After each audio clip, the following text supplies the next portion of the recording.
कि आप डिफरेंशिएशन में उस रूल को जानते हो जिसका जरूरत आप लोगों को डिफरेंशिएशन के सभी चैप्टर में पढ़ने वाला है। यदि नहीं तो एकदम कंसंट्रेट होकर देखिएगा। आइए रूल को हम लोग बिल्कुल जबरदस्त तरीके से सीखते हैं। तो यदि बात किया जाए रूल का, तो यदि आपके पास कभी भी मान लो y के बराबर में x का कुछ फंक्शन प्लस या माइनस में दिखता है, अब ये फंक्शन 2 रहे या 10 रहे ये मैटर नहीं करता है। बस आपको एक छोटा सा कंसेप्ट याद रखना है कि ये जो d/dx दिखाई दे रहा है ना, हमारे पास जितना भी x का फंक्शन प्लस या माइनस में दिखेगा ये d/dx को सब के साथ सटा देंगे। जैसे पहले u है तो d/dx को इसमें सटाएंगे, देखो क्या हो जाएगा du/dx, प्लस माइनस था तो छाप दिए प्लस माइनस। अब देखो v है तो d/dx को v में सटा देंगे तो कितना हो जाएगा dv/dx। उसी तरह से देखो प्लस माइनस है तो प्लस माइनस छाप लिए।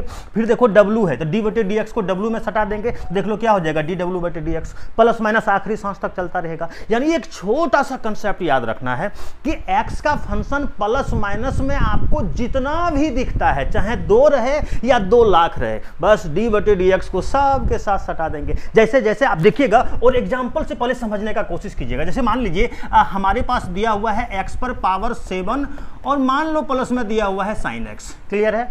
चलो डिफरेंशिएशन कर रहे हैं तो दोनों तरफ d/dx को सटा लो। अब देखना बाबू d/dx और जो भी है साफ छाप लो x⁻7 और प्लस में कितना हो जाएगा sin x। अब देखना रूल क्या है, ध्यान दीजिएगा और अच्छा से देखिएगा। तो रूल क्या है कि हमारे पास प्लस या माइनस में कितनों फंक्शन रहे, 2 ठो रहे या 2 लाख रहे, ये मैटर नहीं करता है। ये जो d/dx है ना, इसको सब के साथ हमको सटा देना है। हमारे पास 2 फंक्शन है तो दोनों में सटा देंगे, यदि 4 फंक्शन रहेगा तो चारों में सटा देंगे, यानी जितना फंक्शन रहेगा सब में सटा देंगे। क्लियर है?